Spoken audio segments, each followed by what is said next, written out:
Let me see if I can. Hello. Hi. Can you hear me? Yeah, Yes. Hello. Okay, thank you very much. Good afternoon, everyone. Good afternoon, sir.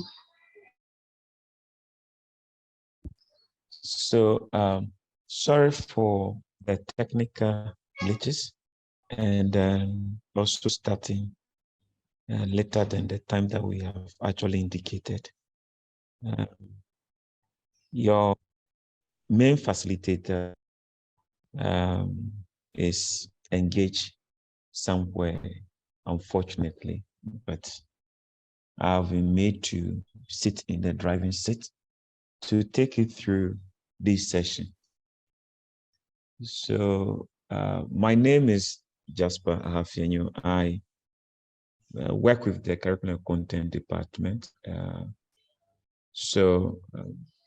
It is a privilege and honor for me to take this session this afternoon. And one thing I promise you is that it's going to be very exciting. The class is going to do all the talking, and I'm just going to do the guide and where necessary chip in, and then we have a fruitful conversation.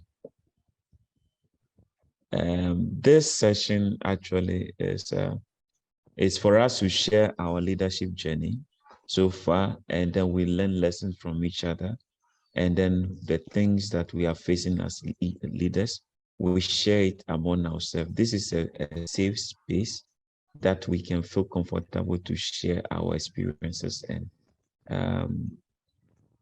our challenges so that we can help each other to become better.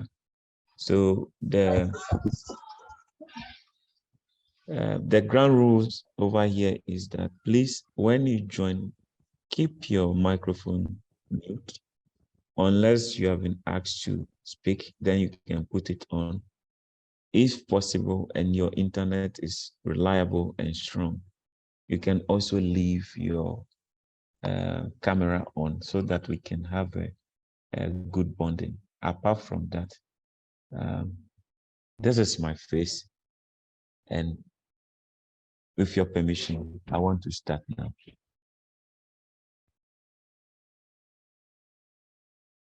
You can start. Yeah, you can proceed. Just go ahead. Thank you very much. So first of all, there's an observation that most of us as young people are very active. Also, there's no doubt about our intelligence. And then we are also passionate. And then we are also analytical, innovative, and also creative. And also we are technology driven, and then also self-motivated. But the issue here is that most of us are facing one way or the other some struggles in our life. We are struggling to lead ourselves and others simply because we have not cultivated the spirit of empathy and emotional intelligence that is required in this 21st century that every leader must obtain or must have. But one thing that we also have as leaders is that we must have in mind is that most successful leaders in the 21st century are the ones who have balanced IQ and emotional intelligence in the right manner. So when you have this balance among these, either the IQ or EQ, you may not be a leader that will be able to lead yourself and lead others properly. So the essence of this session, therefore, is that sometimes we as people, we want people to do things differently, especially young people, as which I want to refer to in this session as the now leaders. people keep on talking the future leaders, and I kept on saying that when is the future? The future is for the young people now, because when you look at the population of Africa per se, the demography shows that over 60 to 70% of the population are occupied by the young people. That means that young people actually globally, and especially in Africa, are now busy with, how do you call it, innovations, and actually gradually taking space in those sectors. So actually, the people actually driving Africa continent today are, how do you call it, young people. Those of you who are from Nigeria, if you can just bear me out, young people actually protested and actually came out with a bill. If you are from Nigeria, what they call it, what, not too young to lead. Is that what it is? Young to reign. Not too young to rule. Not too young to Not too young run. to run. Run. Not too young to run. Not too young to run. So that means that young people actually became advocates, and then they have forced this bill to come to pass. What it means is that young people have just created a space for themselves so that they will be able to contribute to national development through policy making. When you go to Kenya, M-Pesa, and also now, again, let me also refer to Nigeria again. When we talk about the space of, we are talking about the space of fintech. When we talk to the space of fintech today, we are talking about young people who are actually controlling this domain. And gradually, you can see that young people are taking charge of, how do you call it, sectors that used to be driven by older generation. And if young people actually are providing this opportunity for themselves, and then also society giving these resources to them for them to lead, what it means is that as much as the society today actually require more from the people who are already leading us, the same society would demand more from these young people in the just too soon future. So what then it means is that young people must be prepared in the manner that they have the capacity and the competence and the capability to be able to occupy this space and drive it in the most desirable way that everybody is expecting of them. If we fail on this, how do you call it, on this condition, and then we miss this window, then Africa is doomed. So that is the reason why this session is so essential, to actually provide the basic, the background, the foundation for which that you as a young leader, you must understand the requirement, the responsibility, the burden that is being placed upon you for you to lead yourself and to lead others successfully. Therefore, as I said, the essence, therefore, is to guide you and prepare you all for your leadership evolution. Are we talking? Yes, we are. Yes, Yes, we sir. are. Yes, we are. Yes, sir. Yes, we are. So Yes. this afternoon, I want us to have an open and a frank conversation to actually spend this time to diagnose our leadership conditions and also prescribe what we require as leaders for us to fix those things so that we can actually deliver on promise which the society is about to give to us.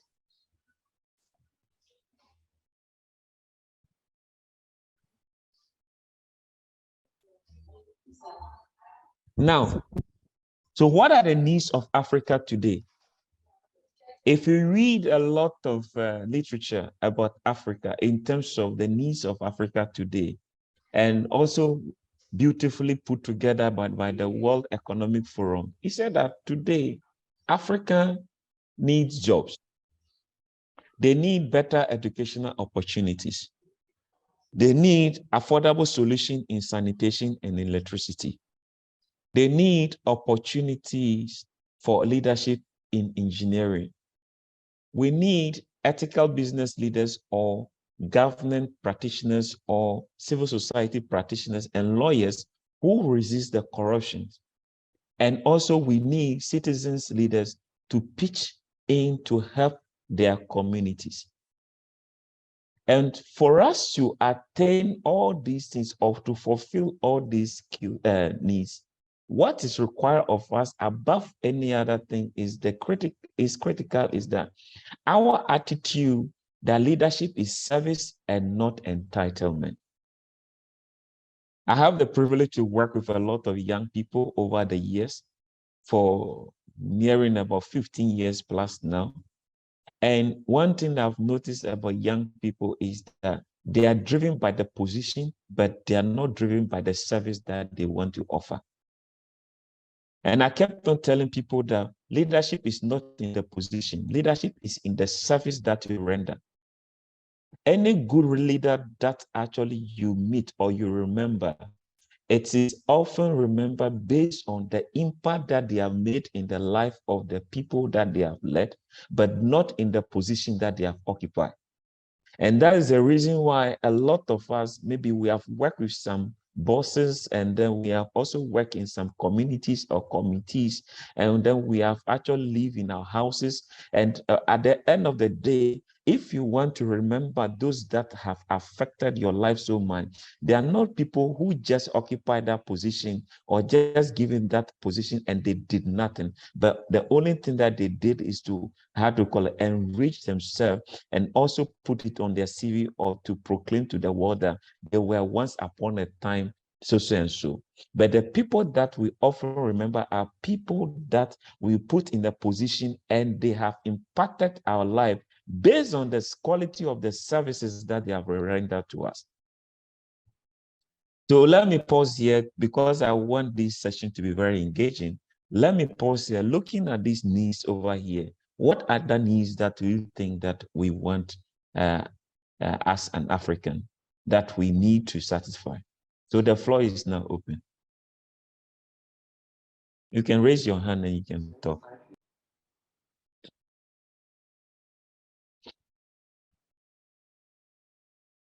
Yes, Mohammed. Good afternoon. Good afternoon, young Mohammed. leaders. Yeah. So, looking at all the listed needs of Africa today, the next thing I also feel like is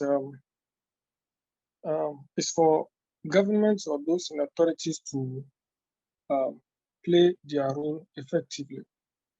And why do I say this? People cannot function without salaries. You know, so you can have all the quality, you can have all the, you can have anything you want, but if leaders do not perform their tasks, you know, of effecting salaries to workers, they will not also perform their duties to give out the best, you know. In Nigeria, for example, you see ASU strike, you know, a 4-year course turning to 5 years or 6 years. You know, and it's all because of salaries. It's all because those at the top do not want to release funds. But they keep giving excuses that it's because of the Russian invasion, it's because of COVID, it's because of this, it's because of that. But hello, they themselves get paid, you know. But then nurses, other workers, it becomes a problem, you know. And coming back to Ghana, my last point, you see a national service personnel being owed 4 or 5 months salary, you know, and the salary is not even up to $200. But at the end of the day, those at the top get paid, but those at the down don't get anything. So I feel like it's one of the, in terms of releasing the funds or making funds up. I think it's of everything. Thank you. Okay. So before you go, because okay, we'll get back to them. Let me pick the other people's Dr. Pefela Gildan. Greetings, everyone. Yes, Doctor. Okay, I would like to comment on the domain of the laws that are put in place in the most African countries. I think one of the things that Africa need to consider is actually good laws. There are certain African countries, I think, for example, Cameroon, where we have series of laws, but I think when it comes to implementation, the implementation mechanisms are really very poor. And it's also crowded with a lot of corruption and embezzlement, which is actually making the implementation process very, very difficult. And equally, I think if there are laws that are put in place to actually sanction these corrupt practices, is going to really shape the future of Africa. So I'm mostly inclined in the domain of the law and its implementation, which I think that Africa really need to work on that domain. We also record a lot of human rights violations in Africa. I think it's also because of the poor implementation of these laws, which we are also parties to most international treaties. So that's my own concern as far as this particular topic is concerned. Thank you. Thank you very much, Doc. Okay. Yakojo Ananivi.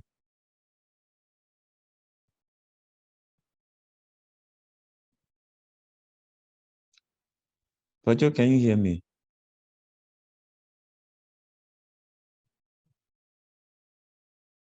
Okay, Bay Conte.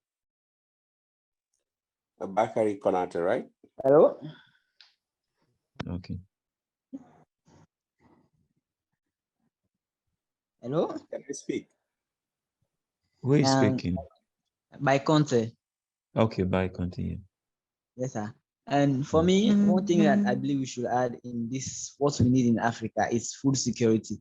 Because when we go to the contemporary issues affecting Africa, and what the definition we learned from food security, it talks about safe, nutritious, and also abundant food. But when you look at Africa, no country in Africa can boast of having safe or nutritious or abundant food in Africa. So I believe food security is key to what we need in Africa.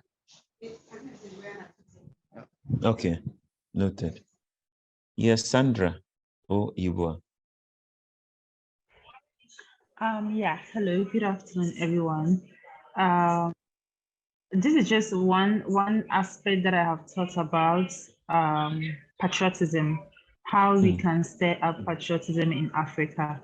I feel like the corruption, lack of ethics, the hardship in Africa has forced most of us to neglect our country. So most Africans today, especially the youth, are looking at what they can get out of the country. So for instance, I am in Ghana, and a typical Ghanaian youth will be looking at, okay, if I'm to get into politics, or if I'm to get into this particular sector of the economy, how do I benefit? What do I get from it? Instead of looking at what can I offer it? How can I help this get better? And I believe that if we are able to stir up patriotism and actually get people who love their country and are looking to just give their best to it, then the narrative can be different. Then it's not even necessarily about leadership or getting a bigger platform where you can express, a bigger platform where you can actually do something big. But even if you are not in leadership and you love your country, there are little things that you can do. For instance, you can choose not to dump plastics into the sea just because you want to protect your natural environment.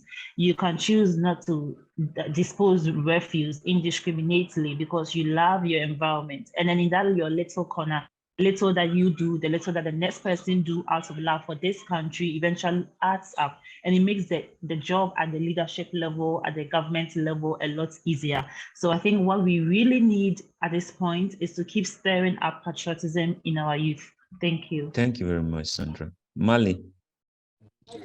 Yeah, thank you for this golden opportunity. PLO Lumumba once said that Africa as a continent has always been undermined, irrespective of the potentials and the natural resources that we are made up of. So I believe one of the things that I feel is actually missing here is the ability for us to judiciously utilize natural resources. We have them in abundance. If we can actually see how we can control some of these things, I think it will bring the Africa we've all desire.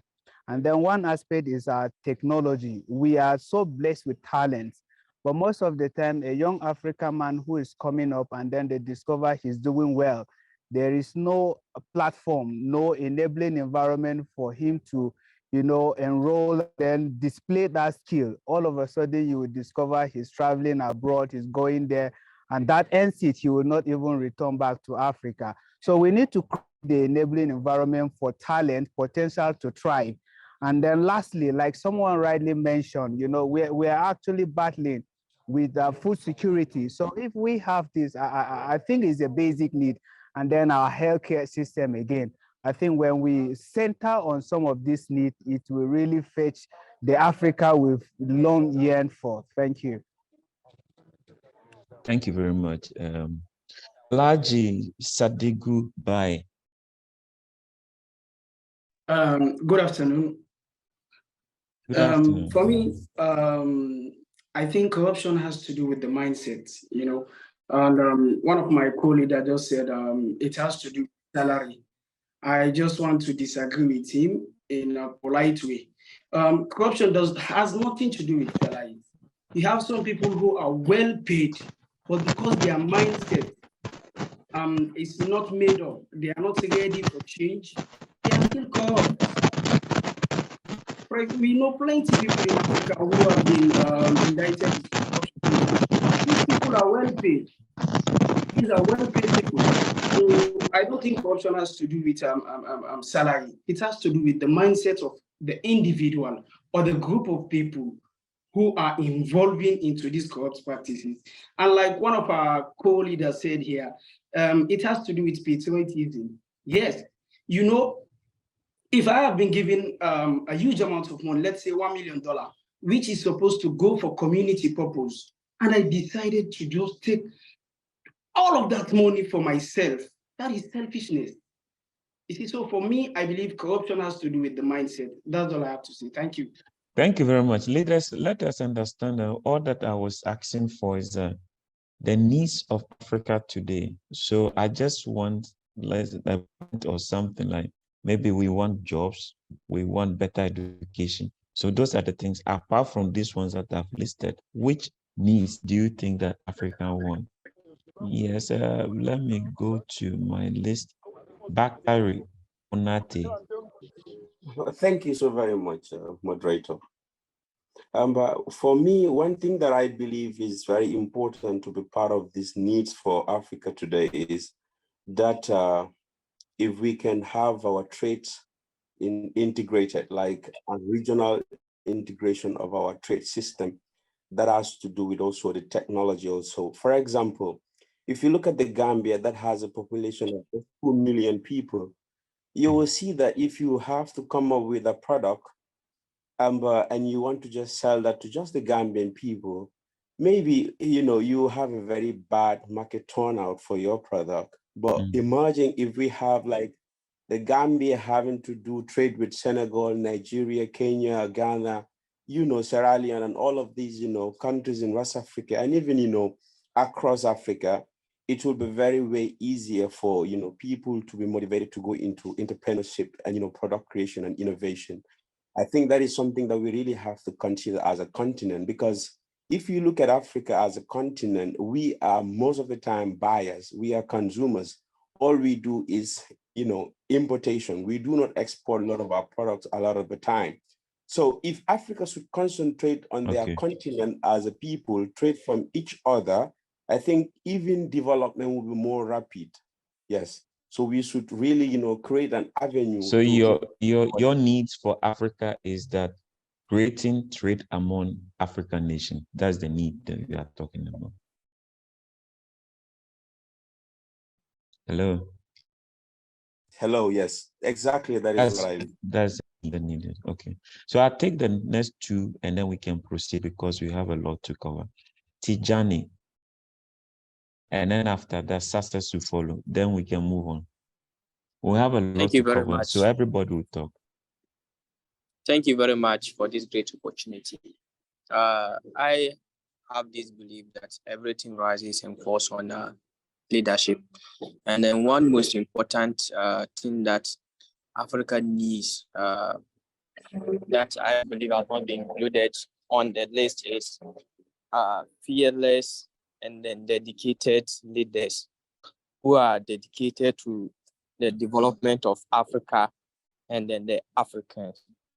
All my colleagues mentioned about corruption and then all other things you have mentioned were due to bad leadership. We have leaders in the country who think more of themselves than they think of Africa and then Africans. So to me, one most important thing Africa needs right now is fearless and then dedicated leaders to lead Africans. Some maybe we have some, but they don't have the courage or they feel intimidated to put themselves out for probably election or positions to lead the people, to be able to combat some of these challenges Africa is having. And then another thing I also want to mention about is education, because there are a lot of the citizenry, because of ignorant, we elect or we put bad leaders in position, thinking that these are the leaders that are coming to solve our problems. Thank you. Thank you very much, Success, and then we can move on. Okay, thank you. I think my point is Africans need to leverage on our indigenous knowledge to be able to, meet some of our international competitors. What do I mean? A lot of the times we want to do things to look like what the Western world has done. But what about the things that we do indigenously? For instance, in times of old, how did our parents or how did the people of old preserve food? I'm tying this to food security. How did they preserve food to stay longer?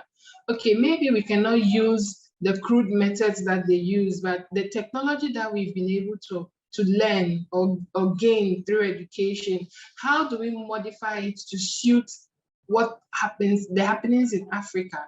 So I think we need to look more within and try to bring up innovations that can help us solve our problems. Fine, we can learn from the Western world or from other countries in the world, but we shouldn't forget our own indigenous knowledge.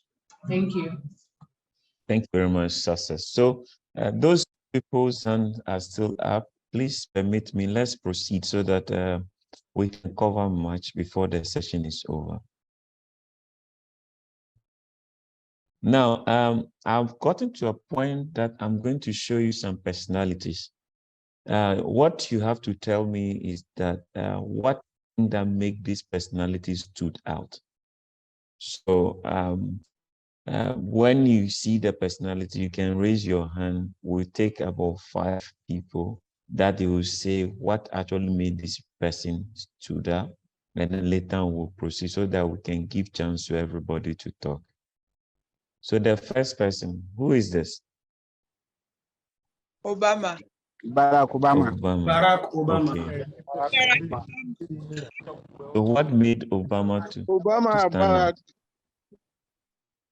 Okay. So with your hands raised up, just tell us what made Obama to be an outstanding. Hello. Obama is Hello. Please, if you are not talking, let your microphone be muted.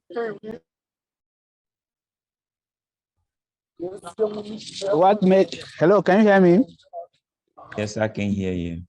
Yes. I think what made Barack Obama succeeded is as a talking? leader. Because we want to Yeah, know it it's by name. Mali. Is It's it Mali. Tijani? No, Mali. Mali. Okay. Yeah. I think first of all, Barack Obama was a pupil of Martin Luther King Jr.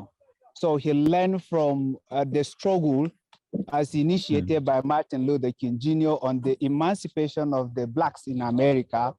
And then he ended up breaking the genes of a non-white becoming first Black African, first Black to be a president of United States of America. So he kept pushing, you know, he kept the determination, resilience, focus until the dream that was dreamt by Martin Luther King Jr. came to realization through Barack Obama. Okay, thank you. So, Mali, let me push you. I know that you have said a lot, but just give us those critical things that made Obama Obama, like those critical leadership skills that you think that were responsible for Obama to stand out among the other co-leaders in his generation, among this generation. One, his leadership qualities. He's dogged, he's proactive, and he's vocal, and then he is economic driven, and then he is an all-rounded person, and he is a leadership personified. Let me put it that way. Yeah. So does that mean that if any of us should possess all the things that you have listed as young leaders now, in the context of which that we operate, can we also stand out and be exceedingly great? I think it's... Hello, who is talking? Hello. Please, I'll come to you. I'm just asking this so that we can get some understanding. If you are okay, not just go talking, on. kindly mute your microphone. I want us to keep this discussion as civil as we can, please. Is that okay? Okay. Tijani. Yes, please. Yes, you can speak. Your hand was raised. Can I carry on? Yes, Tijani. Yes. One personality of Barack Obama I've observed is that Barack Obama is very persuasive with his speech. Whenever Barack Obama is on the stage to speak, everybody feels his tone, his speech, his words, everything. So one important thing I've observed and I've been learning from Barack Obama is how persuasive his speeches are. And then he's also very emphatic with his speech. Okay. Thank you. Thank you. Amanda Kui. Yes. I would like to say that, I think Barack Obama was an outstanding leader, is an outstanding leader. One, because I think he embraced who he was or who he is in terms of his complexion, his heritage, and where he came from and where he had gotten to. So I think after recognizing all that, he found his self-confidence in who he was, in his identity. So I think that finding that self-confidence for a leader is very important, because in that sense, it makes you appreciate who you are. It makes you realize how far you've come and how far you still go. So that was one thing I really admired about him. I also thought Barack Obama was emotionally intelligent and emotionally mature, because just looking from the news that we see on TV every day and reading from the newspapers, we know, and even around the globe, we know how Black people are treated. And even more specifically, we know what the Western perception, some of them, we know what their perception is about Africans. So if you are a leader and you are not emotionally mature or emotionally stable, You know, some of these comments would get you down and it will make you doubt yourself. But Barack Obama was emotionally mature, so he understood what it was that he was putting on the line when he decided to become a leader. He understood that these are the things that were going to come at him.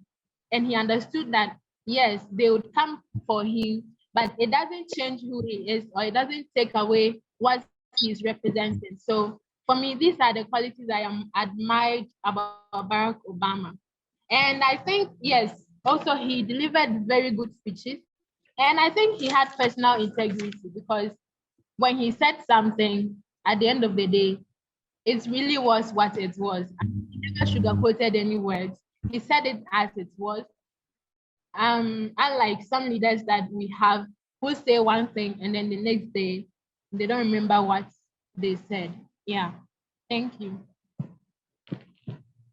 That word integrity actually struck me. Nancy, let me hear your voice.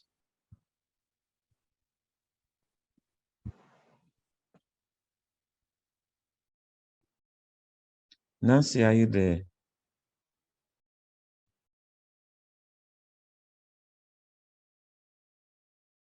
Oma Sise. Okay. Hello, everyone. Hello. So far the discussion is okay. So yes. so far the discussion has really been going in a way that I like.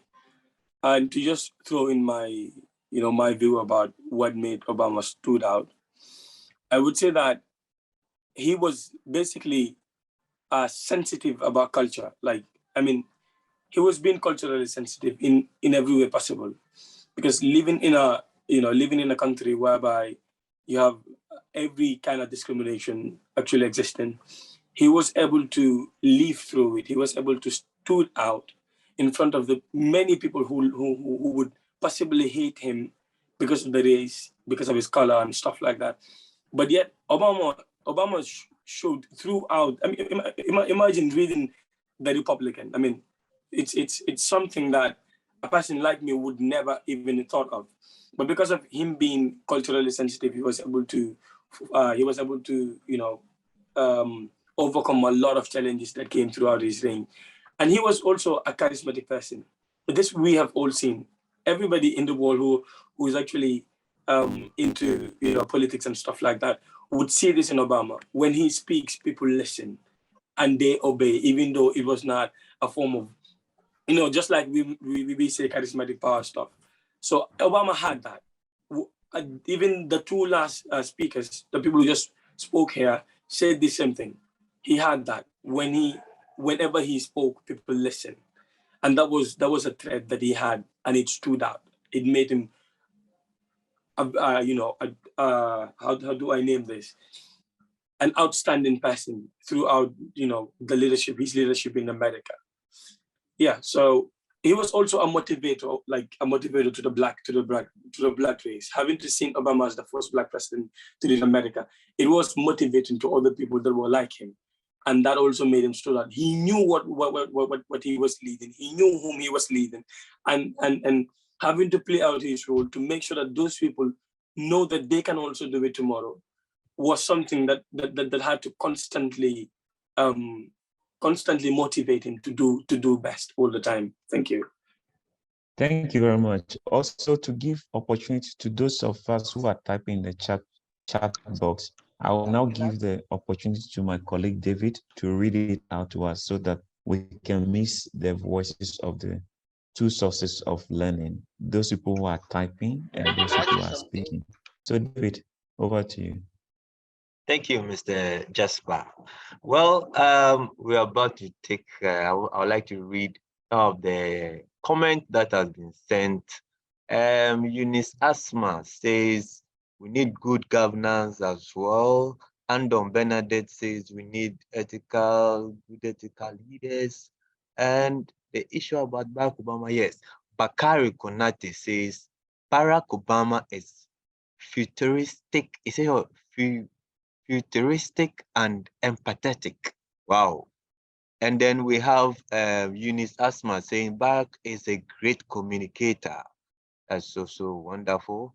Yayira Day says, what stands out for me about Barack Obama is his confidence. So Yayira is saying Barack Obama is very confident. And then is it Louis Anono says, for me, Barack Obama stands out because he believes in himself and works hard to reach his target. Barack Obama works hard to reach his target. So Dick Janat says Barack is an orator. Wow. And then Asaba Loveland says, for me, Barack Obama is a great leader in that he believes in himself. Barack Obama believes in himself. Baba Mohammed Suleimana says, Barack Obama is literally a practical example of revolutionary leader. Dr. Pefela says Barack Obama was a democratic and charismatic leader. And then Mali says Barack Obama is the leader who disciplined himself and kept the determination despite all odds until he broke the jinx. Wow. And then Felix Champon says Barack Obama is a great communicator. Nancy says Barack Obama is very influential and good orator. Willie Moba says Obama was an excellent communicator, service-oriented, and a resilient leader. John Murphy says Barack Obama had so much empathy for people. So the last one here, Oluwaseun Osho says Obama listens and also accommodated people into the White House. This was good for the media and gave him an amazing outlook. So these are the few. Would come back again for those of you. So we encourage you, those of you who didn't get the opportunity to speak, please, you may send your information at the chat room and we would read it to everyone. Thank you. Over to you, Mr. Jasper. Thank you very much, David. And also Sheku to everyone said that Obama is a good communicator and believe in himself. And then Barack Obama is a man full of wisdom and knowledge. And then Kevin said Obama was a true visionary. Barack Obama is very emotionally intelligent person and personified the American dream. That is Ikena Ibim. Ando Benate said Barack Obama possesses integrity and great communicator. And then Claire said that Barack Obama is convincingly influential. And then the last one that I can see over here is that from Edem said that Obama is a good public speaker. Thank you. So keep it coming and as we proceed. So the next person, I believe you know this person now. So again, let's pick another 5 people to speak about the character and the person of this man on the screen showing now. Who is this man? Kofi Annan. Kofi Annan. Yeah. What made Kofi Annan that the globe all over respected him and then honored him, treated him, gave him that kind of presence everywhere that he went? He was a person that everybody want to listen with too. So let me see the hand raise. Let me see.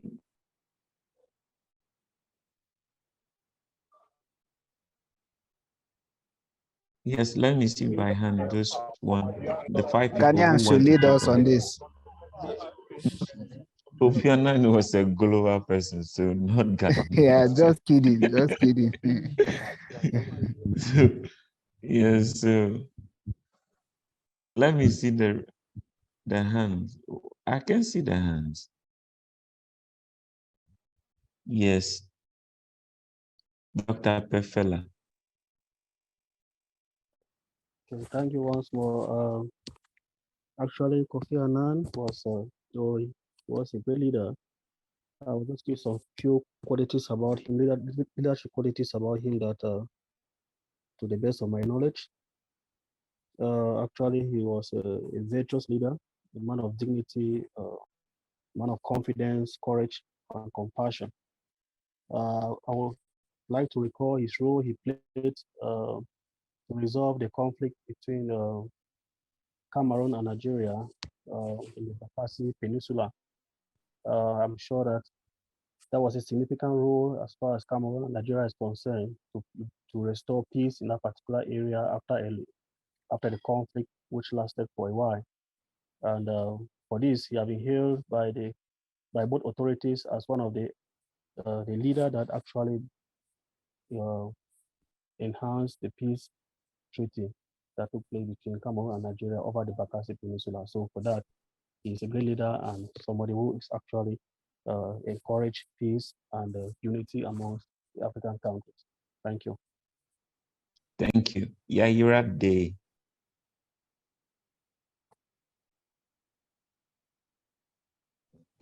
Hello, can you hear me? Yaira, yes, I can hear you again. Yes. So I'm just going to say the little I know about Kofi Annan. Kofi Annan was the UN's General Secretary, and he was I worked with the UN for a bit, so I know that in there he was one person that he was someone that a lot of people looked up to, and this was because of his ethics. And what I heard is that he was very compassionate with people. He was a very understanding leader. He was one of those people that it was just really easy for people to just follow because they trust his decisions and they trust that he's going to make the right decisions no matter what. Yeah, that's the little I can say about him. Kojo, Ananivi. Well, thank you very much. One thing also I would like to say about Kofi Annan is he was a good leader because of his like ethic and also because of a good communication. Because if you take, for example, any good leader means to be a good communicator. So he likes reading and has this kind of skill. And also one of his skill that I like the most is he's sensitive to people, feels about what people feel and where they should. So this is a little bit what I can say about Kofi Annan. So thank you very much. Is it Aishat Abdul Majid or Mojid? Hi, good afternoon. Can you hear me? Yes, I can hear you. Okay, so I think I've read quite a lot about him, being that I'm actually interested in working with agencies like UN. So from what I've read so far, I realized or I read that he was a leader that practiced like inclusive government. So he didn't just restrict like decision making to just himself alone. He gathered like contribution and input, really valid input from those that he served and those that he led. Aside from that, he's also a very humble, he was a very humble and modest advocate, despite the fact that he was at the top there. He really didn't give that, that vibes to those that were around him. He was always humble and modest to them. Aside from that, he was a visionary leader. He knew what he wanted. He was not one of those that just sat down, for months to start thinking about what he wanted to achieve and all. He had goals and, he was going straight for them. Then aside from that, I think lastly, he was also very influential. And I think it's one of those qualities you'd expect from a leader that is leading the world, not just his country. So, yeah.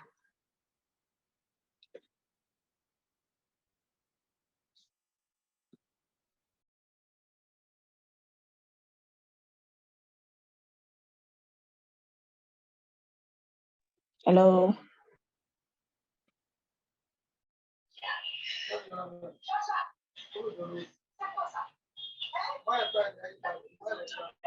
Hello. Hello.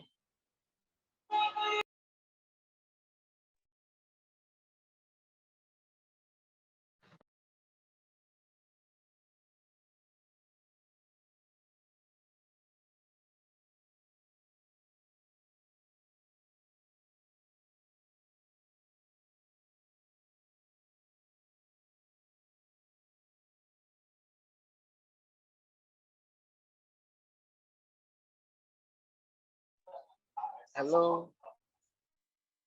Hello.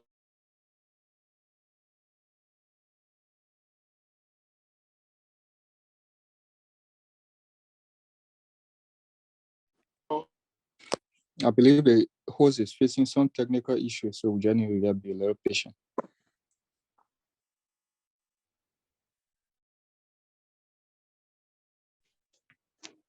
Hi, everyone. So there is a problem with the network. I don't know why, but I personally faced it, and Go ahead, that's why I was Sir. going on and off with MTN here in Ghana. I'm pretty sure the host is also facing the same thing. Let's be Hello. patient for him. Hello. So we continue with the session. My senior colleague Jasper will be joining us soon. Before that, let me just go to our chat room and then see what people are commenting on.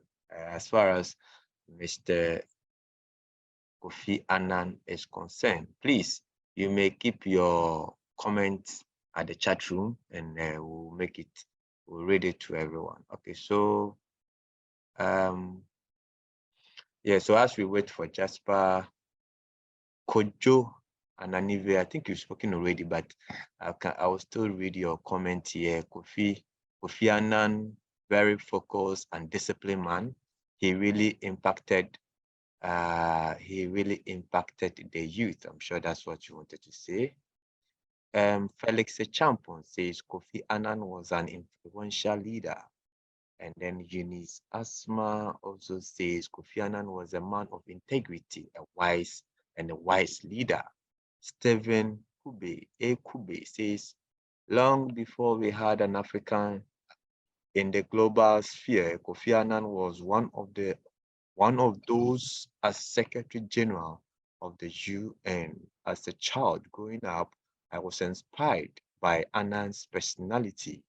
Key among this was that Mr. Annan was human resource oriented and sought to enhance a culture of care with an open-minded mindset. This was characterized by empathy, emotional intelligence, and discipline. So this is something from, let me just check those that I need to put them through here. Okay, so by Conte, I think you've spoken already, but let me read. Mr. Annan is a disturbance handler. Okay, a disturbance handler. Oh, okay. That's why he was able to settle so many disputes. And then Andom Bernadette says Kofi Annan was compassionate leader. He had a responsibility to protect the vulnerable from mass havoc whenever need be. A.Y. Omar says Kofi Annan was an exceptional leader who represents intergenerational phase, not only in Africa, but globally. His interpersonal skills and problem-solving approach to issues was just superb. Claire Demba says Kofi Annan was and still is an exemplary leader who stood for peace and stability in Africa and the world in general. And for the fact that he became the first Black UN Secretary General is a big win for Africa. And I hope to see a lot of Kofi Annans in the future. So we hope to see a lot of Kofi Annan in this cohort. Cohort 42, we hope to see more Kofi Annans here. So let me quickly check if my senior colleague is ready to take us through. Okay, so he's not ready yet. Okay, so please, Bye, Conte. I think I've read your comment. I don't know whether you have something to say in addition to what have been said already. Please, you have the floor.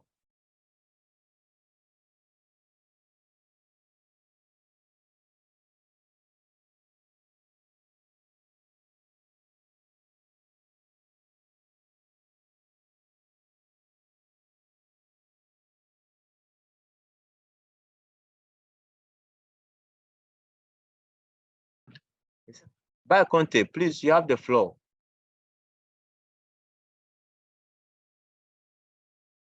Hello, By Conte. If you can't hear me, Shadrach, is it Prince Lee? Prince Lee. Prince Lee, can you hear me?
Good afternoon, everyone. We're having our own technical challenges in the office, and so we appreciate your patience. And you guys can continue and have this conversation. It looks like some people have some hands raised. Whoever has a question, whoever wants to continue the conversation, go ahead. You have the floor. We'll let you guys manage the floor for now as we try and come back on. All right, thank you.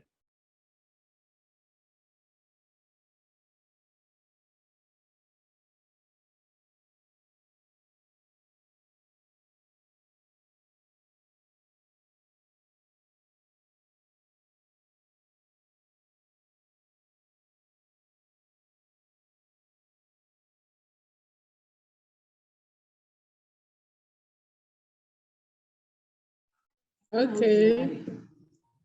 So David,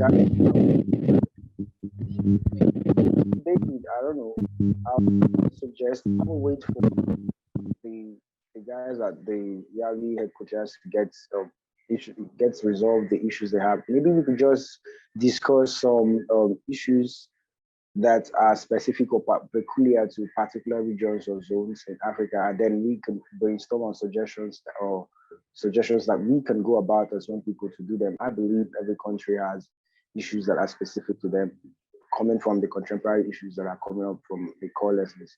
So I think we could focus on that until they are able to rectify the issues, and we could do a discussion around that. But that's a suggestion.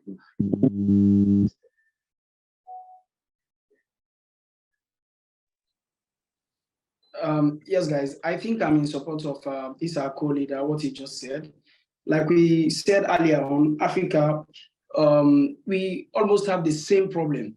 When you go to Nigeria, when you come to Sierra Leone, when you go to Ghana, most of the problems are the same, like corruption, food security, no medical system. I mean, we have to put system in place, institutional development. These are things that I think it is a usual problem for each and every African country. So whilst we are waiting for our colleague, our seniors to rectify their technical problem, I think it will be good for us to discuss some of these problems.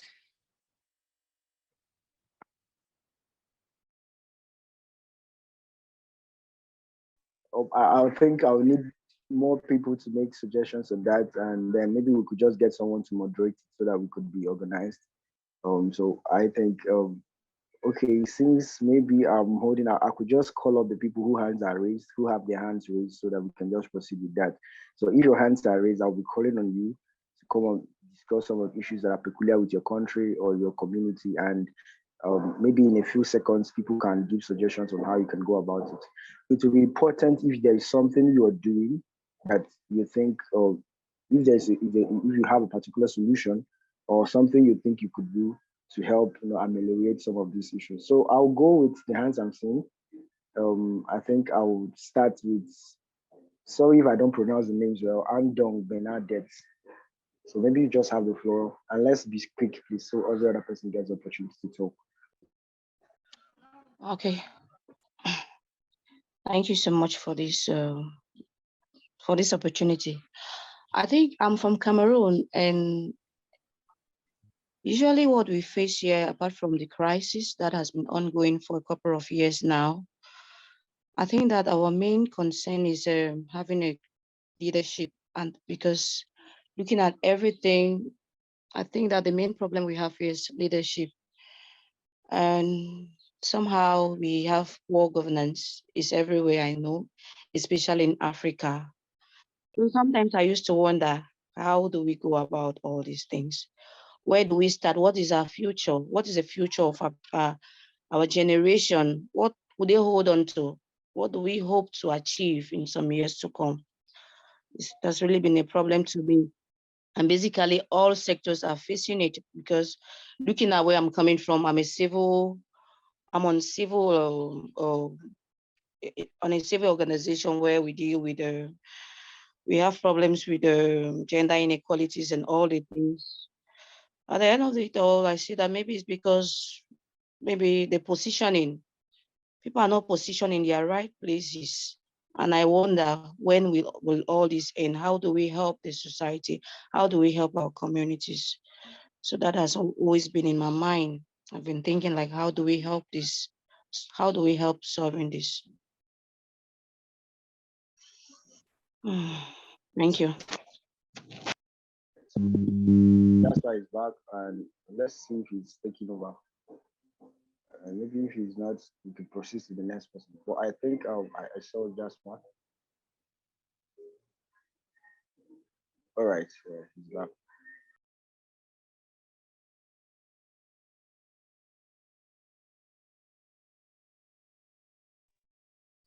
Hello.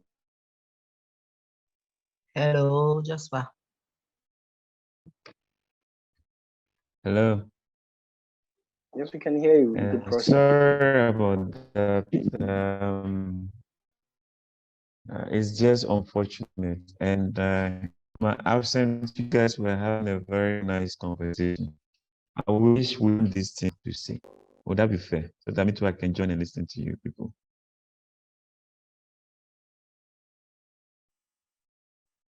So can we proceed? Yes, yes. Sir, who knows this woman?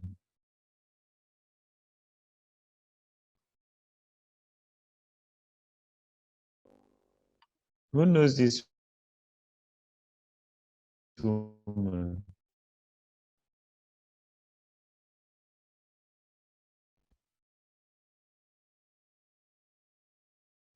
Hello. I think you need to fix up your mic. Your mic is still giving some problem. It is coming in break. I don't know. I think you have to fix something. Can you hear me? Yeah, I can hear you. We can hear you now. Oh. Is that the Liberia Sierra Leone's president or something?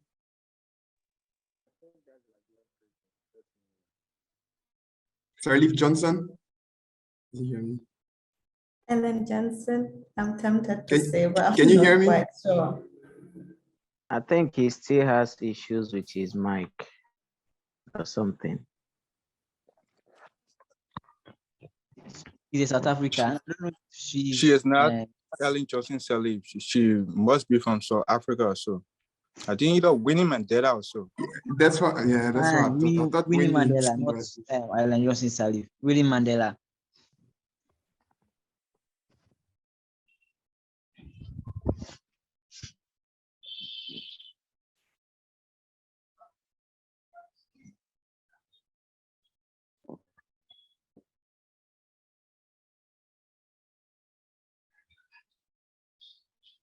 Did he just fight again? Oh wow.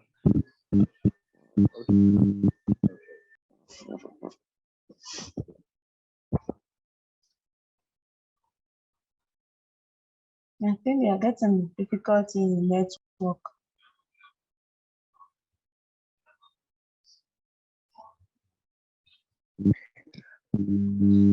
Sure that Africa has bad network.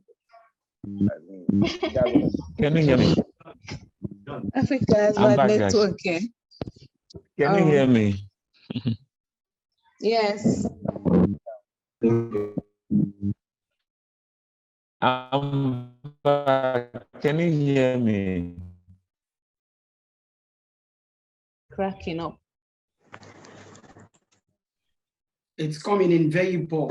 I think this is one of the problems we need to resolve. We need to add this to those problems that we are listed. What Africa needs. We need a proper network. that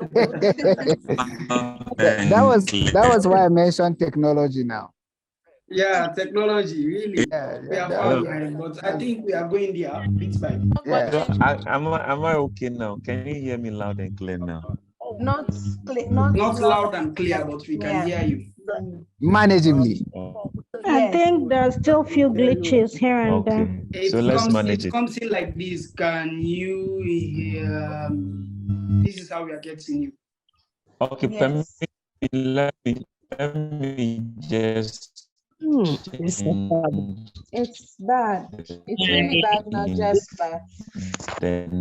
Yes, but I think you should go back, try to amend this. Or maybe change the network provider. So please, so somebody should anchor the class when I change the internet. We are definitely not getting anything that you're saying. It's Can you please change your room if it is possible? Hello, can somebody anchor the class so that I will change my The network is extremely poor, sir. I think we should go back to what we were discussing about the issues of Africa. One of the problems just arise, It's we have technology problem. Yeah, technology. We need to invest technology, exactly. We are going there bit by bit, but I think we have more to do. All right, so tell me some of the problems, but let's be creative. Let's think of solutions to some of the issues that we have. Sorry, I can't pronounce the name. She mentioned some issues in Cameroon. I think some other person raised their hand about issues in their country. So let's not just create let's not just talk about the problems. Let's also look the way forward. Are there solutions that we can offer to these things? Are there things that we can do as young people, young leaders? So let's keep the comment. Right? Hello. Okay. So, if someone wants to speak, the person can. Can you hear me now?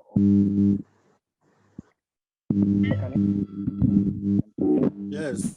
Okay, yes, we can hear you. Now you can hear me. Okay, sorry about that. So what I was saying is that maybe somebody could have anchored the class for me whilst I fix my network. But let's see how it runs now.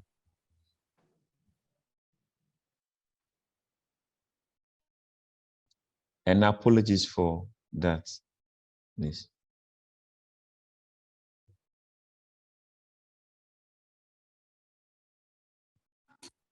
Okay, I think we can proceed.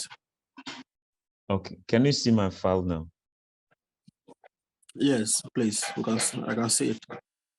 So who is We this can person? see it. I Okay. think we've done this. Yes, I was asking who is this person? This is not a Liberian president. This is Winnie Mandela. Willie Mandela. This is Winnie Mandela. Winnie Mandela, yeah. Of South Africa, Nelson Mandela's wife. Yes. Because we have spent too much time, I just want to flip through so that I'll show you the subsequent pictures. You can research on them and then find out what make them to stand out as leaders. Okay. Who is this one? Mandela. Mandela. Nelson Mandela. Who is this person? His name is there. His name is there, winner Peter. Yes, so what will you remember about this one? He won He's the from Kenya. This is how do you call a teacher in a rural area, and then I think he's also a father or something in somewhere in Kenya.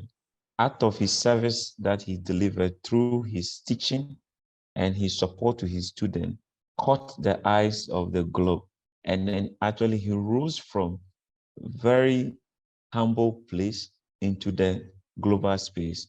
The reason why this picture is put over here is that your little steps that you are taking today, if you can do it well and create small change, in no time it becomes a bigger change that the world will recognize.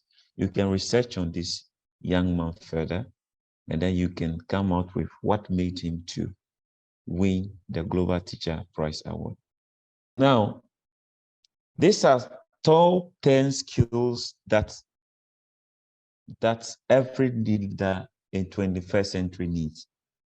So I just want to look at these skills over here. My intention earlier on when I was designing this session was that we would have taken these skills one by one. You look at it and then you determine which one of these skills that you have actually applied in your life more. And then would have broken into groups, breakout rooms, so that we'll discuss it and then we can share the experiences. But the way things are looking now, we have fast spent our time. So when we share the slide to you, just work through it and see how best that you have deployed these skills in your leadership journey. And you find, you also determine how you can acquire those ones that you have currently not acquired and improve on it. It will serve you better as a leader. And then the question I want to ask you now is that what will make you stand out as a leader? With all the things that we have talked about, you as a leader, what do you think that will make you stand out as a leader?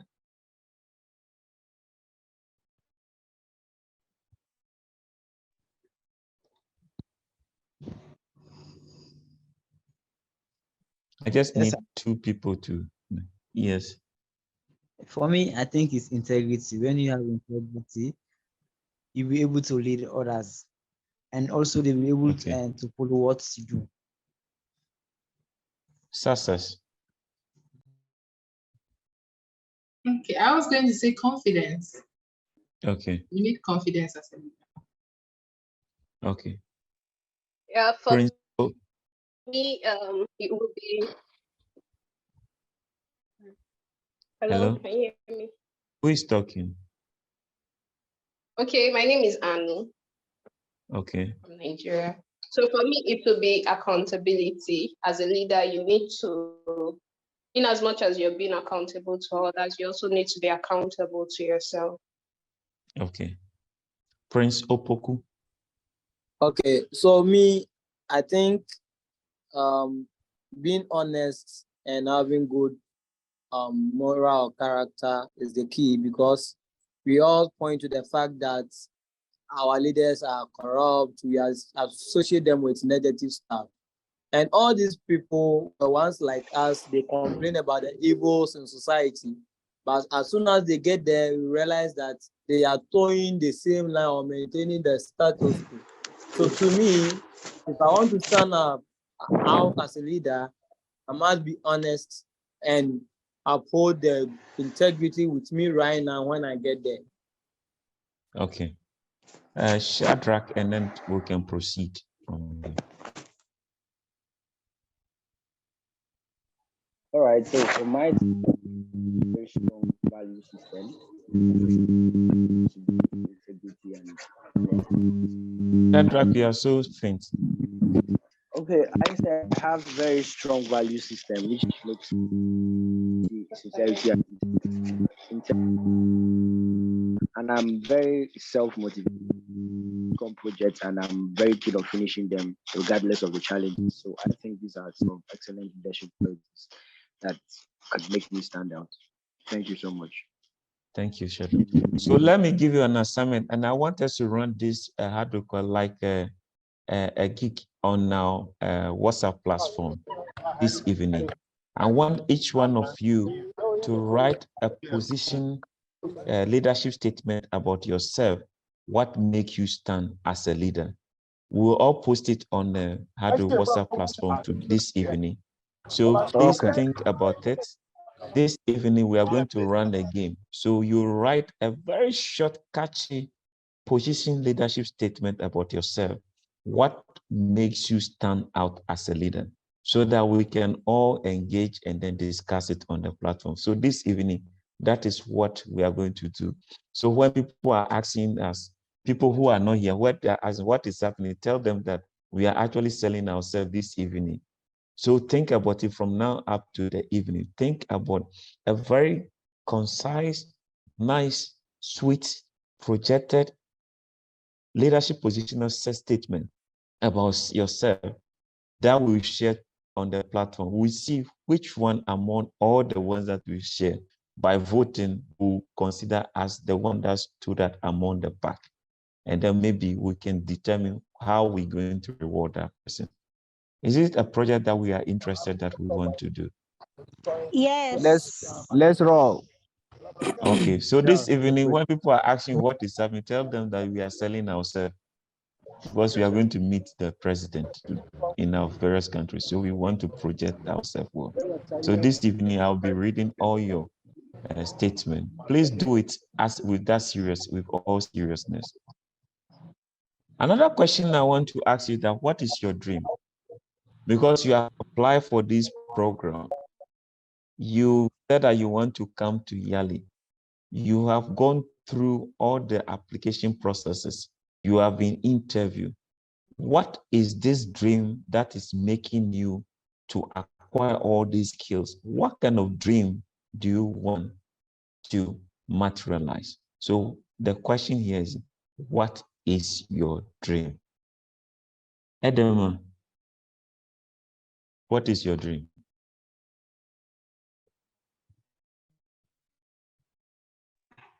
Thank you very much. My dream is to have a strong impact, especially on the people following me. I believe as leaders, we do not lead without followers.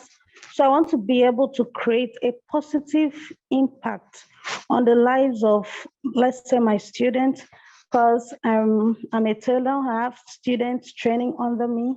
So that's it. My dream is to be successful. In every aspect, I want to be successful. Okay. Yaira Day.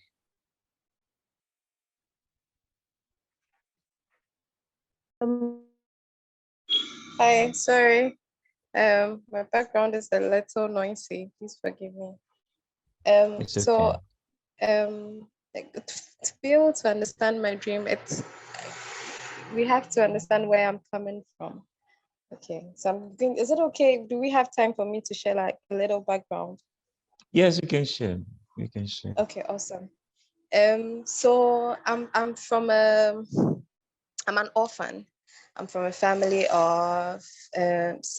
So 6. I have 5 other siblings. Okay, there you are. Yeah. Hello. That's right. And 100. Yes, can you hear me? Yes, we can hear you. Yeah. Okay, awesome. Yes. So as I was saying, I lost the breadwinner of the family, or we lost, not just me, myself and my siblings. We all lost the breadwinner of the family, which is our dad, when I was in level 100, right? So a couple of us, I almost dropped out of school. My brother had to drop out of school. And I started business in level 100. So I started a company. I was working with 3 other gentlemen. And it's a whole journey. It was a whole journey for me. And this journey has made me meet a lot of people. I am really grateful to God that I do not struggle as much as I used to. But I owe that to God and to a couple of people who invested time in me, who invested books in me. And my dream right now is, because I know that I have a lot of people who look up to me. Currently, I'm working with 10 employees. And I know that I have a lot of people who look up to me. And these people are all from very humble backgrounds. And some are in the university. Some I'm still trying to convince to further their education. But my dream is for them to look up to me and just believe that they can achieve anything they want to, anything. They just have to put their mind to it and take the necessary steps and work hard, and they can do it, you know. So I really hope I haven't bored you, but yes, that's my dream. Not at all. And Benedicta, or Thank you so much for this opportunity. I would like first of all to say I was love to get into Yali because of maybe my past experience. And I want to become a better person, maybe in being a very ethical leader in every aspect that I can. And that's one of the reasons why I joined Yali, because I know that if I live here, I will be well equipped for maybe the times ahead. I actually have grew up in a society where youth were neglected. I would say neglected because it was a rural community. Children could go to school and could probably end up maybe in class 3 was okay. They would do all sort of things. They would just get into one or two jargons just to survive. And I was, as a youth, I was growing up, looking at them growing up, struggling. It was so heart touching. And at times I would say, wow, what kind of a life is this? So that's the first thing, that's one of the first things that made me to serve the communities, because I have the zeal, I have the mind to survive, to help my communities, especially the very, very, very less privileged, because I have been into the struggle and I know how it went. I saw them and I experienced, I got the opportunity to see what they went through and how it's still affecting them till today. I got a couple of friends who went through those living those kind of life, and to tell you the truth, it's never a good experience. So while I was growing up, I say, well, I have seen a lot. As from now, I've seen a lot, and it's time. I think it's time for me to stand up to help some people that I think I can help, maybe in my community. So I try to volunteer in saving my community in some way. And it is difficult because it has to do with the youth. Sometimes youth are really stubborn. Sometimes they want to do their own thing. Sometimes you want to help them, but they are not willing to be helped.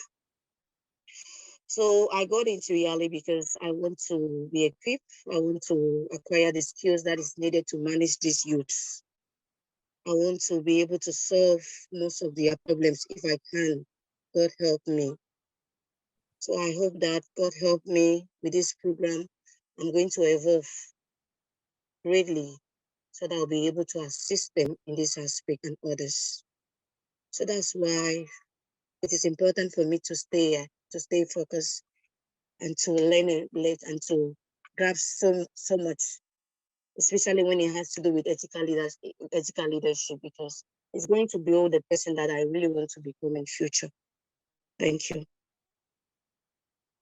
Thank you, Benedict. Before Lady Paula, you speak, I want to say something that if you cannot say your dream in just a few words, then it's not a dream. Example, my dream is to make humanity better. That's my dream. So everything that I have, My dream is to make humanity better. No, I mean, there's another picture. The one that you sent to me, like, the one that you sent to me on this thing, I don't know, program. The link that you sent to me. Oh, is the person talking to us or? I think he's not with us. Yeah, I think he's Okay, sorry. Just so as I unmute said, my dream is to make humanities better. So Lady Paula, I want you to talk and then we can move on. Thank you, sir.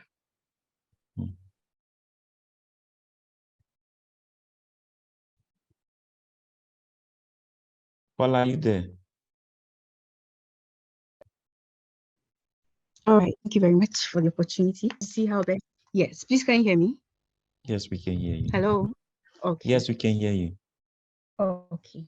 So I was saying my dream is to see how best we can make biomedical or clinical engineering an outstanding form of employment for various biomedical engineers who come out from universities and other technical schools where they are trained.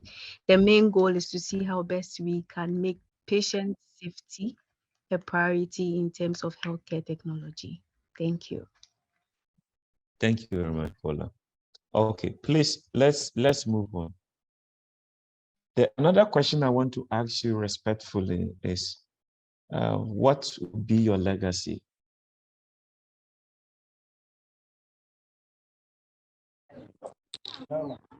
What would your legacy be? My legacy is to leave a world better than I made it. Any other two so that we move on?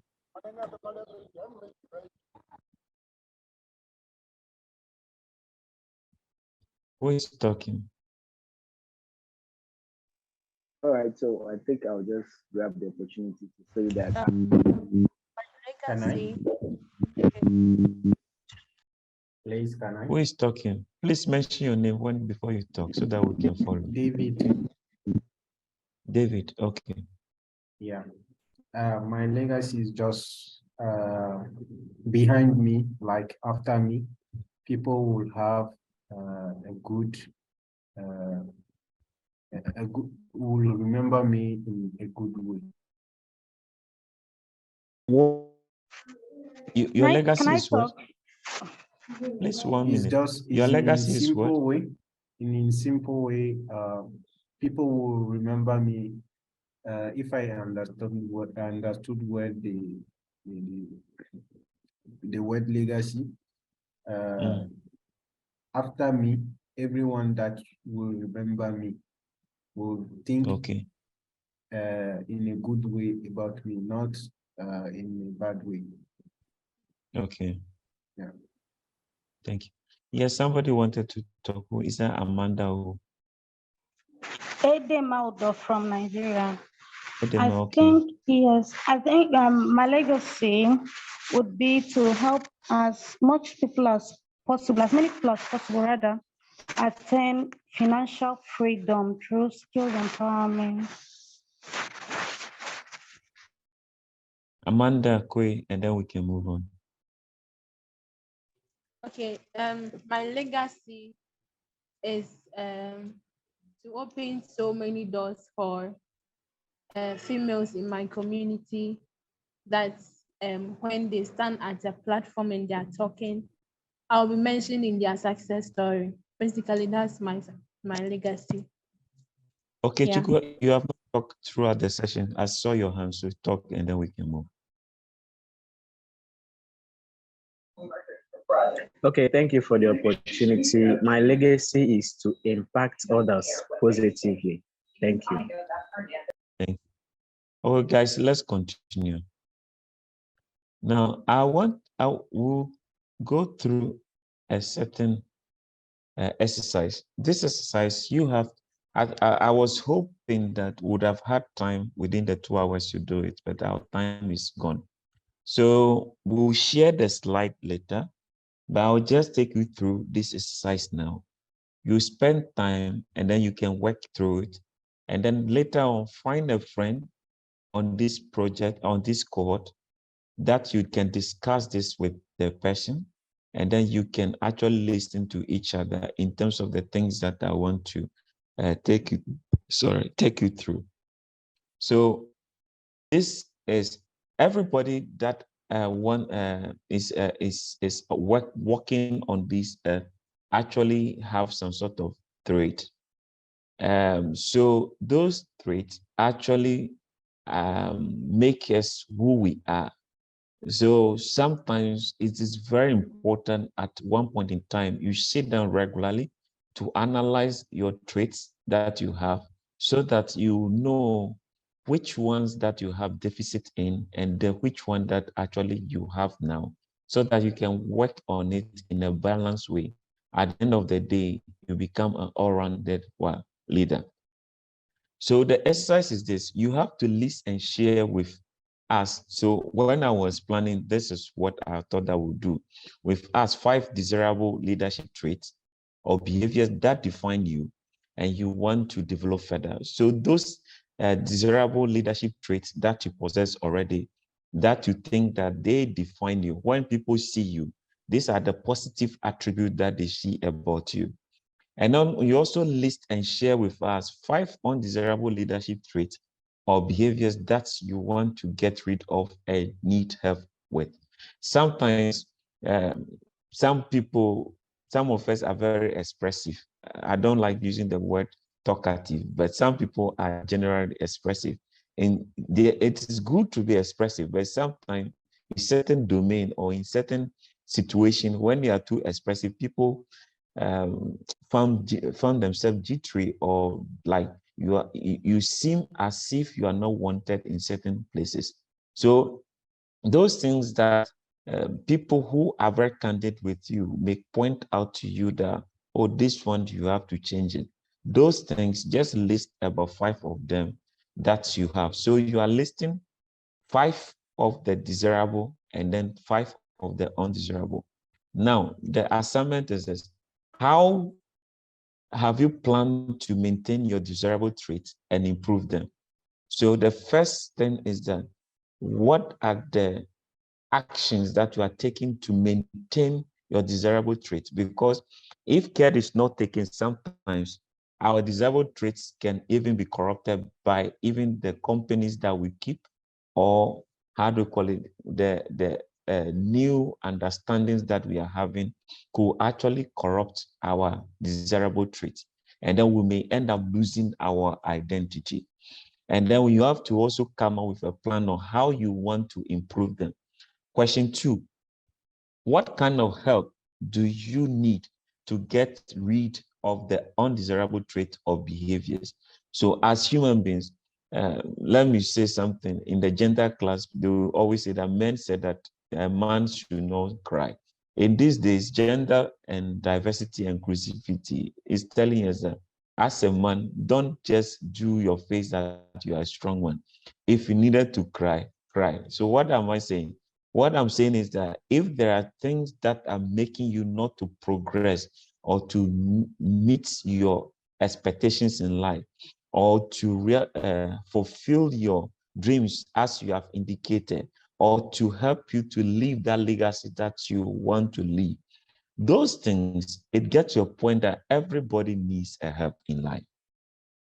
And then after you have gotten rid of your undesirable trait or behaviors and improve on your desirable trait, how would your new identity influence you and the world around you?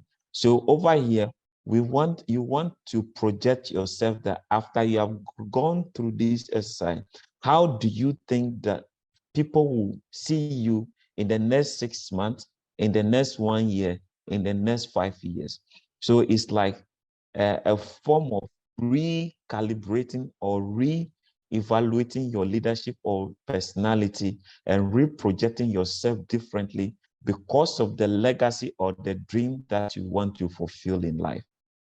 So this simple exercise I'm giving to you, you can spend time on it, brood over it all through the how do you call it, the weeks in the cohort, and come out with a deliberate plan by answering these questions by your own. and then also share with a trusted friend, and then all the 2 or 3 or 5 of you come out with a plan tailored to your specific needs. And after this program, keep on working on this thing until you get to that personality that you want to become in the near future. Is that understood? Very well. Okay. Understood. The slides will be shared. Very well Don't noted. worry. Well understood. Understood. Okay. And then there are these 5 ingredients a leader must possess. First, development. You have to be good at developing others. When you want to be in the leadership space, one thing that you have to bear in mind is that how you can help others to develop. Leadership is not just about you. Leadership is about how you help other people to develop. Another ingredient that you needed as a leader is relationship. Every good leader needs a good relationship and how to create one. So must be good at building relationship with others. They say that 80% of the time, people already know what they need help in. Building a healthy relationship with them will make them open up to you. So as a leader who is developmental focused, you have to build that relationship in order to help people to become better of themselves. And also a leader must be able to provide good direction. So another ingredient that we are talking about here is about what? Essence of direction. Letting people know what is expected of them, what is expected of you as a yearly participant and soon to be alumni. And then, how do you call it? Providing these directions for your own life and the life of other people, that set you aside as a leader. Another thing that you need as an ingredient is accountability. I think earlier on, some people mentioned it already. We have to learn to give others constructive feedback that will help them to improve. And people have to be improved. Therefore, they will be able to give an account of themselves because of the trust system that have been created for them, that they will not be unwilling to open up and not to receive even when they are critiquing whatever they are. And then also people have to be open to your feedback because they believe that whatever feedback that you are providing is constructive enough. And then the last one is for result. You have to remember to succeed. No matter what you do as a leader, if you are not succeeded in your leadership journey, nobody is ever going to remember you. So all those pictures that I've shown to you, they are pictures of people who actually are of remarkable excellence in what they've done, and the impact that they have made in the life of people will actually linger on till generation to come. Names are going to be mentioned any day, anytime, and generations are going to hear their name. So if you want to be a leader that actually people will remember you for your impact, there should be results with whatever that you are pursuing in life. There's also another model that I have to take you through, but we have our time is over. It's what we call the GROW model. The G stands for setting goal, R stands for reality, O stands for the options, and then W stands for way forward. Now, the goal here is that what you agree as the action to be. The goal can be from so many sources, but most important goal is the one from you. So setting goal is supposed to come from you. The goal setting of your leadership journey should not come from other people. You should be the center point where your goal is coming from, because you know the destination where you want to end as a person. And then the reality means that it's agreeing where you are now and what you have done together. And then you must determine where you are now before planning to move. If you don't check out your reality, every other thing that you are doing is like you are living in the full paradise. So as a leader, after you set goal, you have to actually do it in the context of the reality of the time where you are now and where you want to go. And then you also have to weigh in the options. Option is about the different ways to reach the goal that you have established. Because the goal that you have established, there could be so many things that you could do to reach those goals. It all depends on how to call it, availability of resources and how well that you have actually weighed in other options that will be available to you. So at the end of the day, you take the most ideal goal, ideal option that will lead you to your destination without getting you scattered. And then the last part of it is that the way forward. The way forward is developing a plan that you keenly want to execute to actualize your goal. So this goal is a model, is a simple model. Again, engage it all through the program and use it to shape yourself, because you'll be having a recap in the leadership and accountability, ethical leadership, contemporary issues, and other, how to call, recaps and then sessions that you are going to have. Some of these things that we have said today, they'll repeat it again. But let this document become a blueprint, a blueprint for you to determine deliberately what kind of leader that you want to become. And then there are questions to ask when developing your personal leadership evolution plan. These are the questions that when you are doing that, you have to ask, because we are running out of time. When you have the slide, you can go through the question to guide you how to develop your goal. The final thing that I want to talk about is the leadership development needs. As leaders, you have developmental needs. The first of its kind is your professional development. There are people who are working around who are not actually part of any professional development body. Please, it is very dangerous, and it's actually going to cut your leadership domain short. Try as much as possible to belong to so many professional development networks. That actually will help you to have this kind of ecosystem to create that support from you so that you can be able to learn from each other. Another thing that you also have to do is leadership development. Try to have mentors, coaches, and people that you actually aspire to become. Learn what they do, and then also read books and then acquire knowledge from diverse sources that you think that can actually improve any deficiency that you have found in your leadership journey. And one thing that I always tell people that you cannot do without mentoring. Always look up to a mentor. You can choose a mentor in your sector. Anything that you are doing, without a mentor, you cannot be able to achieve that. The final thing that you have to do as a need, as your leadership development is learn how to network. Networking now today is a skill. Somebody said that your network is your net worth. So the quality of your network determines what your self-worth and what your self-efficacy. I joke and I always tell my student in class that when you go through your phone and the people on your phone cannot help you to attain the dreams that you have, please delete all of them and start getting new numbers onto your phone.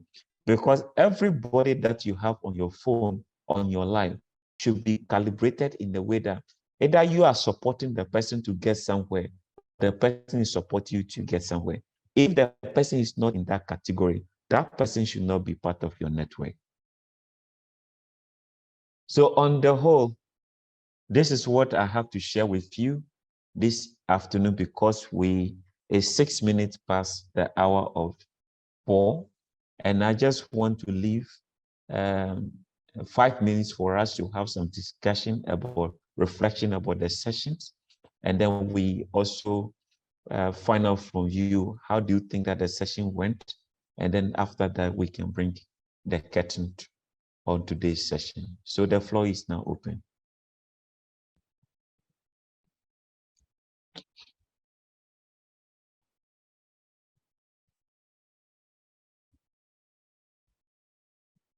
Yes, the floor is now open.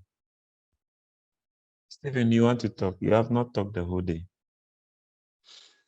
Thank you very much for this opportunity. And I really say today has been very, very good so far, on the fact that at least we were able to get past through some visionary persons who inspire us and push us forward to become better leaders, as we were able to go through the various leaders which you showed on the slide. Most challenging of it all has been the aspect on the exercise which you've given us to work on, which is the leadership positional statement, which we need to write about ourselves, and then we network with a few persons within the platform and share. I think those exercises will be some of the key highlights which we take away from this session. And likewise, the question on what is your dream, what is your legacy, the threats analysis exercise, and the ingredients for a better leader. I think all this, it's the feedback which I'm giving about how successful this session has been, and these exercises will help us to grow our own experiences and become better leaders. Save for the aspect of the poor network, which we've all experienced, I think it's been generally very good. Thank you very much. Thank you very much, Stephen. Who also want to speak?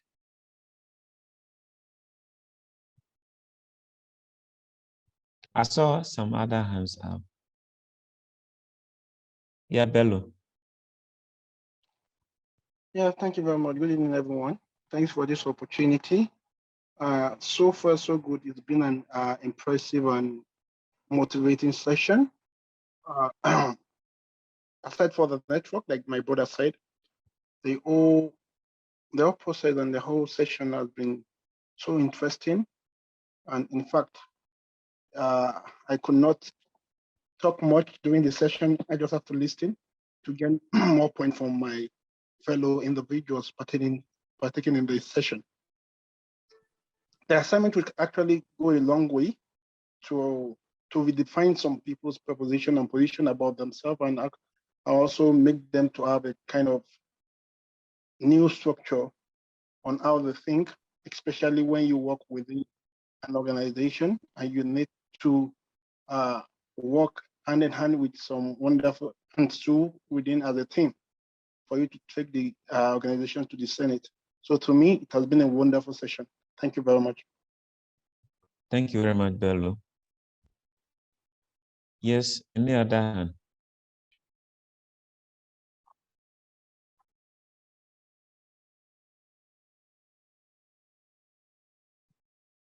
Yes, Dauda. Yes, hello. Greetings from Sierra Leone, Freetown to be precise. Hello. Yeah, we can listen. We can hear you. Okay, and first of all, I really want to appreciate and thank the facilitators for taking us through. Even though it has been tough on the initial level, we've been fighting a lot towards the communication system. And I really want to thank also the technical staffs for putting everything on as expected. And actually, it's really nice to be part of Yali. It's a dream come true, you know. So I hope and all our fellow leaders will complete this and make sure put it into practice. It's not only about listening it, it's not only about saying things, but also put things into practice. I hope it can help and transform Africa as we anticipated. Thank you very much. Thank you. The last person, and then we can bring the session to a close.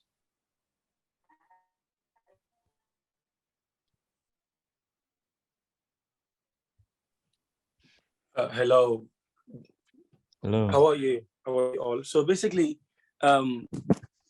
Yali, as the last person who spoke, has ever been a dream for me, because, you know, since I was in high school, I think I've attempted a few times to, you know, to apply, but it has never gone through. So after, you know, concluding my high school and then getting into community works and stuff like that, and trying to do what I always dreamt of doing. I had the opportunity to be part of it after I applied, and for that it's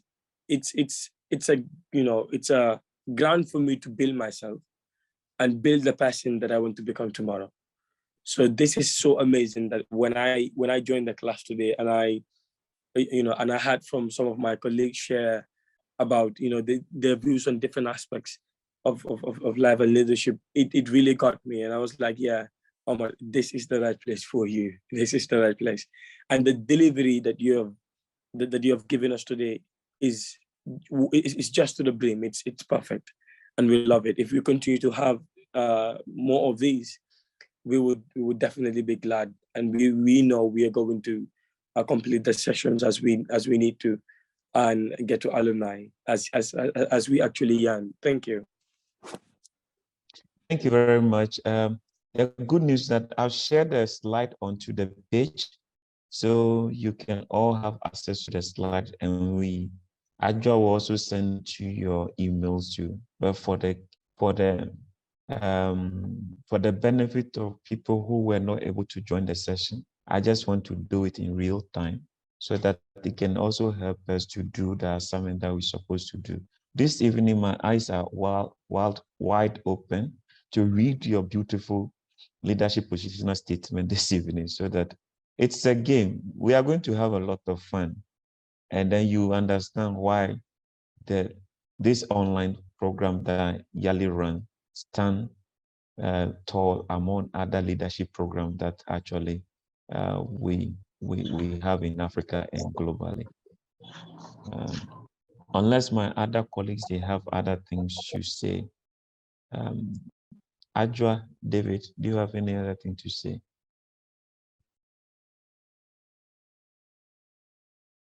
Hi, Jasper. Thank you. It was thank you. I just want to thank everyone for persisting and staying despite the network challenges. We really appreciate it. It's interesting that in-house our connection is bad, and then when we deviate to hotspot, the MTN network is also bad, and so that kind of got us today. But we are grateful that you continue to stay on. And I heard some of the discussions going on before earlier when Jasper was off, and looks like it's going to be a very promising cohort, because I can see you guys are gingered up and you guys have the things that you want to address while you're here, and also as leaders. And so looking forward to what's coming ahead. And well done, Jasper. Thank you. Thank you. David.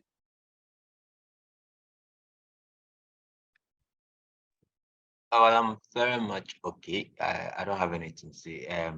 Let me thank everyone for joining. It's been wonderful. We hope we'll have more engagement going forward. Thank you very much. Thank you, David. So on that note, guys, we see each other on the page later today. As I said, I put the slide there already, so you can pick it, you can work through. But throughout the cohort, let that be your guide. Develop your leadership plan out of that and live by that throughout the rest of your life. And thank you. It has been a privilege and honor to sit in this seat as a replacement for your able facilitator. And I thank God that you have bear with us, even when the network was not functioning well. You have been with us all through now. So again, we say thank you. See you again tomorrow. Bye-bye. Bye, everyone. Bye.